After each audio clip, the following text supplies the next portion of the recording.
Words appear. Joe Duarte, U.S. Army, 2002 to 2006. Now, a young man sits on the edge of a boxing ring, taping his wrist. Most people look at fighting as a more barbaric sport than something you do with your soul. He presses the red tape threaded between his fingers. Me, it's very spiritual when I fight. Joe's brow furrows above his clear brown eyes as someone laces a red leather boxing glove over his right hand. Later, sweat glistens on his thick neck. During that time when I'm in there, I'm in complete control of my life. In front of a mirrored wall, Joe punches and kicks a heavy bag that hangs from the ceiling on a chain. He punches another bag the size of a balloon.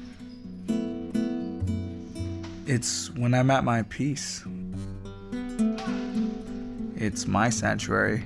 Joe's fists blur in still images. Fighting is my meditation. In a close-up, Joe turns his dark almond-shaped eyes to us.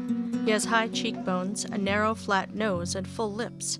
His tan skin is clean-shaven except for the day's stubble on his upper lip. My name is Joe Duarte. I'm a professional mixed martial arts fighter. His last name is incorporated into a black tribal tattoo on his bicep. I was 11 Bravo. With my job, my life was at risk all the time. All of us guys in the Army experienced those horrible situations that nobody would ever experience. It changes your life completely. It changes human beings, period. Joe plays a TV video game. They lose sight of how to feel sorry for somebody, and they sympathy and stuff like that. In profile, his nose is dramatically flat with an obvious bump on the bridge. Now, on an overcast day, Joe walks down a sidewalk that runs along a beach. Hotels and bungalow-style houses face the sea. But the anger is so overwhelming that it becomes uncontrollable. To the point where you end up doing things that you feel like you black out. Like I've beat up people, I've followed someone to their house, I've pulled gun out, I've chased somebody down on the main freeway on the 805. Followed a guy that almost hit me into a stoplight and kicked the side of his door in.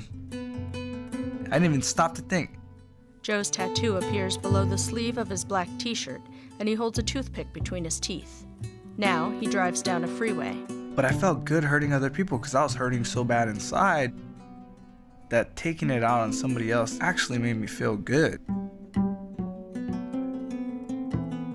Because I felt like, well, I'm not the only one hurting.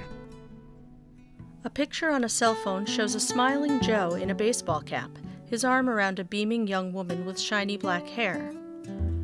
Now, Joe and the woman sit with serious expressions.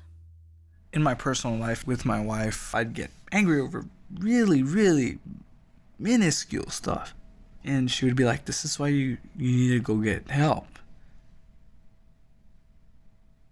And where I'm from, saying I need to go get help is like someone slapping you in the face, you know? In another still shot, Joe's wife turns her face toward him. Her arms are entwined with his and they both wear wedding rings. I fought with her every single time. And I knew that there was something wrong with me. I just didn't want to accept it. In his living room, Joe sits in a J-shaped gaming chair on the floor. He gazes through a sliding glass door at a bulldog lying on the outside. Now, he and his wife stand together and grin. When I go home now, it's completely different from the way I used to be because I'm so much more free, like mentally. I struggle sometimes, you know, get aggravated sometimes. I have the tools now to deal with those issues. That's the difference. Joe sits at a kitchen table beside a smiling little girl in a booster seat. And now when I'm happy and I'm sitting at home with my family and I'm like last night I was baking cookies with my daughter, I realize, and I'm grateful, it makes me grateful that I went to therapy because I wouldn't have been able to enjoy those times, you know?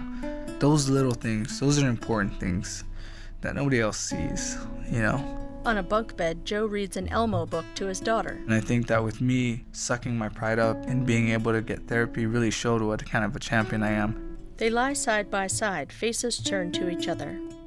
Not the belt that I have around my waist, but that I was able to help myself so that I live the rest of my life as a happier man. They pucker up for a kiss on the lips. And I'm still getting better. You know, that's the great part about it, is that I can still get better.